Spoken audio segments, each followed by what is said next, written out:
বিসমিল্লাহির রহমানির রহিম। আমি জুয়েল হাসান সাদ্দাম, বাংলাদেশ ছাত্রলীগের একজন ক্ষুদ্র কর্মী।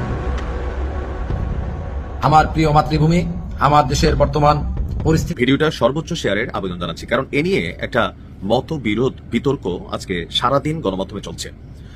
সাদ্দাম হোসেন, যে ছেলেটা আছে বাগেরহাটের ছাত্রলীগের কর্মী বা নেতা, তার স্ত্রী এবং সন্তানকে দেখার জন্য সে কি আসলে বা তার পরিবার প্যারোলে মুক্তির জন্য আবেদন করেছিল নাকি করে নাই?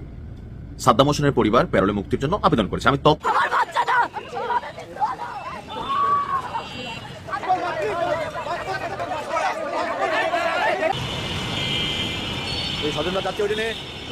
কথা বলতে যাচ্ছে।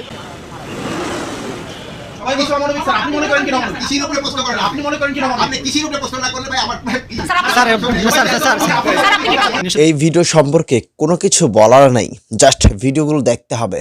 প্রিয় দর্শক শ্রোতা মণ্ডলী, ইতিমধ্যেই আপনারা ভিডিওর বিশেষ বিশেষ অংশগুলো দেখেছেন, এখন সামনে বিস্তারিত দেখতে পারবেন। তাই বলবো যে ভিডিওটা না টেনে শুরু থেকে শেষ পর্যন্ত দেখেন। ছাত্রলীগ নেতা সাদ্দাম তিনি কি অপরাধ করেছেন বা তার স্ত্রী সন্তান তারা কি অপরাধ করেছিল, এই নিয়ে কিছু গুরুত্বপূর্ণ ভিডিও চিত্র দেখে আসুন। বিসমিল্লাহির রহমানির রহিম। আমি জুয়েল হাসান সাদ্দাম, বাংলাদেশ ছাত্রলীগের একজন ক্ষুদ্র কর্মী।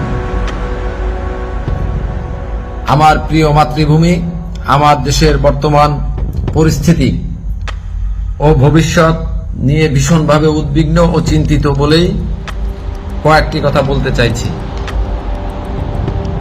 স্বাধীনতা যুদ্ধে ছাত্রলীগের ভূমিকা দেশের আপামর ছাত্র সমাজের জন্য মরণপণ সংগ্রাম, উন্নয়ন, প্রগতি ও শান্তির জন্য দীর্ঘদিনের লড়াইয়ের ইতিহাসকে নস্যাৎ করে দিয়ে বিশিষ্ট সুদখোরের নেতৃত্বে অগণতান্ত্রিক অবৈধ সরকার ছাত্রলীগকে নিষিদ্ধ ঘোষণা করাকে আপামর ছাত্র সমাজের একজন ছাত্র প্রতিনিধি হিসাবে এটা অবৈধ সরকারের গভীর ষড়যন্ত্র বলে আমি মনে করি। আপনারা কি এই স্বৈরাচারী সরকারের এই সিদ্ধান্তকে সমর্থন করেন? আপনাদের কাছে আমার প্রশ্ন রইল। আমি বিশ্বাস করি আপনারা করেন না। যখন আওয়ামী লীগ সরকারের ও বঙ্গবন্ধু তনয়া দেশরত্ন শেখ হাসিনার বিরুদ্ধে ষড়যন্ত্রের জাল বোনা শুরু হয়েছে, ঠিক তখনই ডক্টর আসিফ নজরুল নামক এক ব্যক্তি মিডিয়ার মাধ্যমে বলেন ২৬ লক্ষ ভারতীয় নাগরিক বাংলাদেশে অবৈধভাবে চাকরি করছে। আজ তিনি এই অবৈধ সরকারের একজন মাতব্বর। তাহলে আজ পর্যন্ত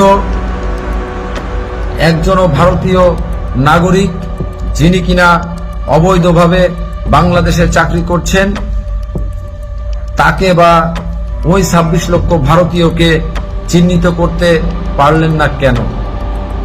আমার প্রশ্ন রইল। আমার দাবি, অবিলম্বে ২৬ লক্ষ ভারতীয় চাকরিজীবীদের তালিকা দেশবাসীর কাছে প্রকাশ করতে হবে। আর যদি প্রকাশ না করতে পারেন তাহলে আপনাকে স্বীকার করতে হবে দেশবাসীর কাছে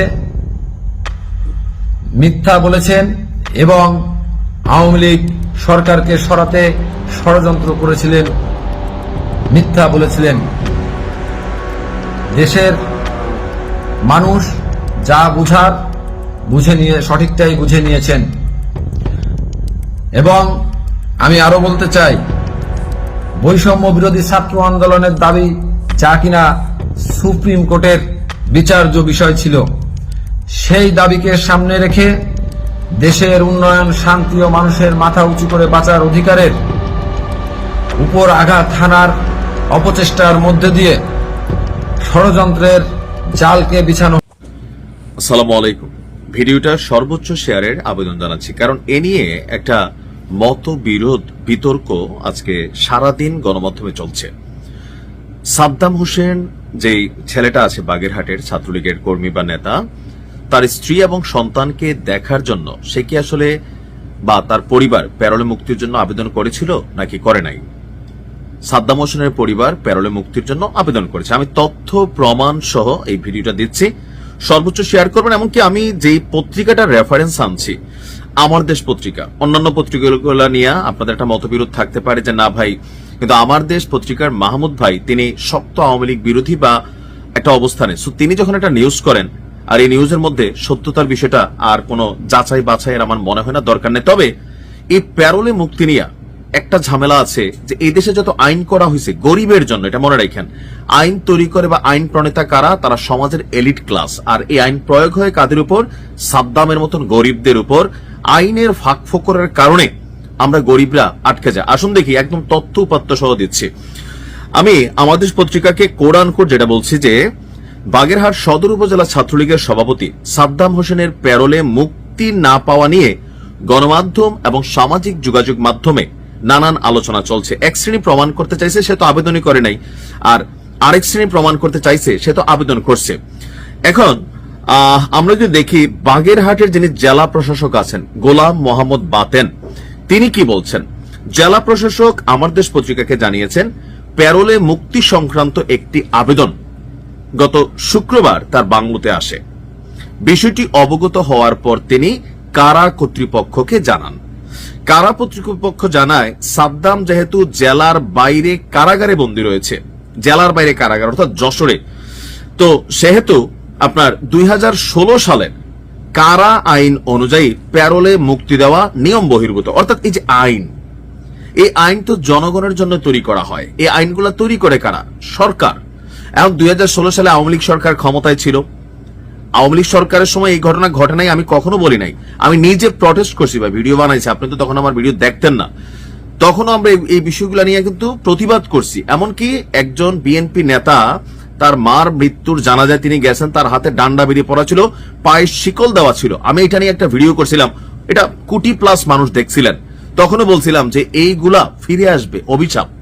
তো এই যে দেখেন আইনের যে কঠিন একটা নিয়ম, এই আইনগুলাকে কেন সংস্কার করা হলো না? ডক্টর আসিফ নজরুল স্যার ক্ষমতায় থাকলেন, এত মানবিক একটা বিষয়, কেন 2016 সালে এই আইনটা যেটা আওয়ামী লীগ সরকার করলো এটাকে কেন সংস্কার করা হলো না? অর্থাৎ আওয়ামী লীগ সরকারের আমলে যে আইনগুলা বিএনপি জামাতকে বড়ানোর জন্য ছিল, তো একই আইন তো এখন আওয়ামী লীগের জন্য আপনারা রাইখা গেলেন স্যার। এই জায়গাগুলোই হচ্ছে সংস্কারের ইস্যু ছিল।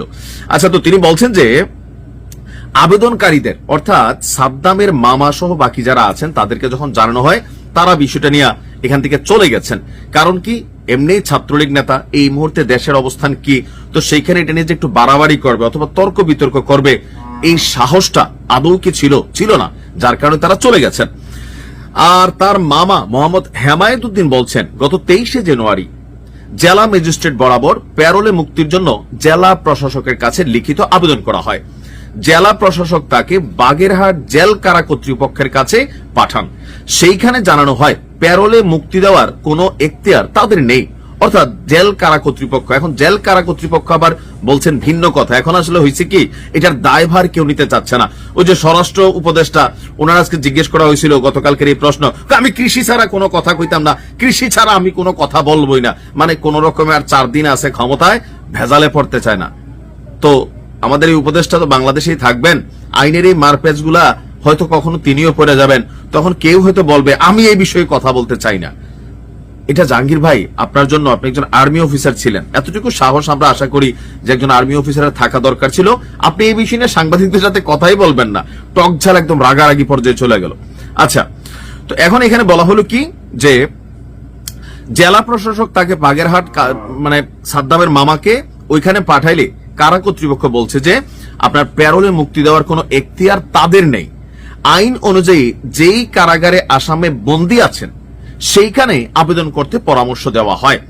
পরে এই পরিবার এখন লাশ নিয়ে তো তাড়াতাড়ি দাফন করতে হবে, এটা নিয়ে দৌড়াদৌড়ি করা ওই মুহূর্তে আসলে অনেকটা কষ্টকর। তো সেই জন্য আর কোনো উপায় না পেয়ে শেষমেশ যেহেতু মুক্তি হইল না, দেখতে পারলো না, অন্তত জেল গেট নিয়ে আমরা একটু দেখাই। অর্থাৎ তখন তারা সিদ্ধান্ত নিলেন যশোর কারাগারে তার দেহটা নিয়ে যাওয়া হয়, মাত্র 3 মিনিটের জন্য দেখার সুযোগ দেওয়া হয়। কেন? এইখানে আমার প্রশ্নটা যে এটা কি বাংলাদেশ নাকি অন্য কিছু? মাত্র 3 মিনিট, কিসের সে আইন ভাই? সংস্কার কি করলো আমার আসিফ স্যার? যে 3 মিনিটের জন্য ভাই 1 ঘন্টা তো সময় দিতেন, কান তো আধা ঘন্টা দিতেন, বা তার মনটা যখন ভরতো। এখন এটা নিয়ে আবার কেউ আসছেন সাদ্দামের বউ কোথায় পরকিয়া করছে। এতটা জঘন্য মেন্টালিটির মানুষ আপনি, জঘন্য ছোট লোক নিজ টাইপের মানুষ আপনি। আমি আশ্চর্য লাগে যেটার পক্ষে আপনি তৈরি করতেছেন তার বউ কেন আত্মহত্যা। ভাই এখানে তো আত্মহত্যা নিয়ে আসছে না, থাকতে পারে তার ফ্যামিলি, আপনার ঘরেও তো আছে, আপনিও হয়তো করেন। আমরা আলোচনা করছি প্যারোলের মধ্যে কেন এই জটিলতা। আচ্ছা, এর আগে বাগেরহাট সদর উপজেলায় আপনার এই ঘটনা যখন ঘটে, এবার আমি একটু এখানে আইনের ফাঁকফোকরটা আপনাদেরকে দেখাচ্ছি যে এই প্যারোলে মুক্তিটা নিয়ে আসলে কেন কি শর্ত আছে বা এটারে কেন এত জটিল বানানো হইল। আমি একদম প্রতিবেদন বা কোড আনকোড আপনার এখান থেকে আনছি যে প্যারোল অর্থ একটা ফরাসি শব্দ যার অর্থ হচ্ছে প্রতিশ্রুতি। আইনে এটি মানে কারাগারের বন্দীকে বিশেষ শর্তে সাময়িক মুক্তি দেওয়া। বাংলাদেশে প্যারোলে মুক্তির জন্য একক কোনো প্যারোল আইন নেই, কয়েকটি আইন এবং নীতিমালার সমন্বয়ে এটি পরিচালিত হয়। তো কেন নাই? এটা তো করা উচিত, প্রত্যেক মানুষের জন্য এটা মানবিক অধিকার। বাংলাদেশ ফৌজদারি কার্যবিধি 1898 এর 401 1 ধারায় সরকারকে যে কোনো সাজাপ্রাপ্ত ব্যক্তির দণ্ড শর্তহীন বা শর্ত সাপেক্ষে স্থগিত বা মওকুফ করার পরিপূর্ণ ক্ষমতা দেয়। যদি কেউ শর্ত ভঙ্গ করে 401 ধারার উপধারা 3 অনুযায়ী পুলিশ তাকে বিনা পরোয়ানায় আবার গ্রেপ্তার করতে পারে। 402 ধারা অনুযায়ী সরকার বন্দির সম্মতি ছাড়াই তার কঠোর সাজাকে লঘুকরণ করতে পারে। বাংলাদেশ জেল কোড মূলত 1894 সালের প্রিজনস অ্যাক্ট, 1900 সালের প্রিজনার্স অ্যাক্ট এবং 1920 সালের আইডেন্টিফিকেশন অফ প্রিজনার্স অ্যাক্টের একটি সংকলন। তো 2016 সালে স্বরাষ্ট্র মন্ত্রণালয়ের একটা নীতিমালা রয়েছে যা প্যারোলের জন্য গুরুত্বপূর্ণ নির্দেশিকা। প্যারোল নিয়ে অস্পষ্টতা কাটাতে 2016 সালের 1 জুন একটি নীতিমালা প্রণয়ন করেছিল আওয়ামী লীগ সরকার। ওইখানে লেখা হয়েছিল যে নিকটাত্মীয়ের বাবা মা, স্বামী স্ত্রী, সন্তান, ভাই বোন, শ্বশুর শাশুড়ি মৃত্যুতে জানাজা বা শেষকৃত্যে অংশ নিতে বন্দীকে প্যারোল দেওয়া যাবে। আইনটা ভালো ছিল। এখন প্যারোলের শর্ত কি? নীতিমালা অনুযায়ী আপনার প্যারোল কোনো নাগরিক অধিকার নয়, বরং এটি সরকারের একটা সিদ্ধান্ত এবং কি বেশ কয়েকটা শর্ত আছে। প্যারোল 12 ঘন্টার বেশি হবে না। বিশেষ ক্ষেত্রে সরকারি আইন বাড়াইতে পারে, কমাইতে পারে। আর জেলা ম্যাজিস্ট্রেট বা ডিসি তিনি এর আদেশ মঞ্জুর করবেন। বন্দীকে পুলিশ পাহারায় রাখতে হবে এবং কারাগার ফটক থেকে। দর্শক মণ্ডলী, যাই হোক, এই বিষয় নিয়ে আর কথা বাড়াতে চাচ্ছি না। আশা করছি আপনাদের মন্তব্য লিখবেন আমাদের কমেন্ট বক্সে। এখন এই যে ঘটনা ঘটে গেল, নেক্কারজনক যে ঘটনাটা ঘটে গেছে, এর দ্বারাই দায়ভার কে নেবে? এই সরকার নেবে? যে স্ত্রী সন্তান চলে গেল সেটার ক্ষতিপূরণ কে দেবে? ডক্টর আসিফ নজরুল দেবেন? স্বরাষ্ট্র উপদেষ্টা তিনি দেবেন? না কে দেবেন? কার কাছে জবাব চাইবেন? এই সাদ্দাম কি হবে তার এখন জীবনটা? কি লাভ? আসলে দল করে বা দেশের রাজনীতিতে জড়িয়ে থাকা কি এটা অপরাধ? ভয়ঙ্কর অপরাধ? আসলে রাজনীতি তো সবাই করে, সকলেরই ফ্যামিলি আছে, কিন্তু এইরকম ভয়ঙ্কর পরিণতি হবে সাদ্দামের সাথে কে জানতো? আগামীতে রাজনীতিতে যুক্ত হতে গেলে ভেবে চিনতে তারপরে বাংলাদেশের রাজনীতিতে যুক্ত হবেন। আশা করছি বুঝতে পেরেছেন। ধন্যবাদ।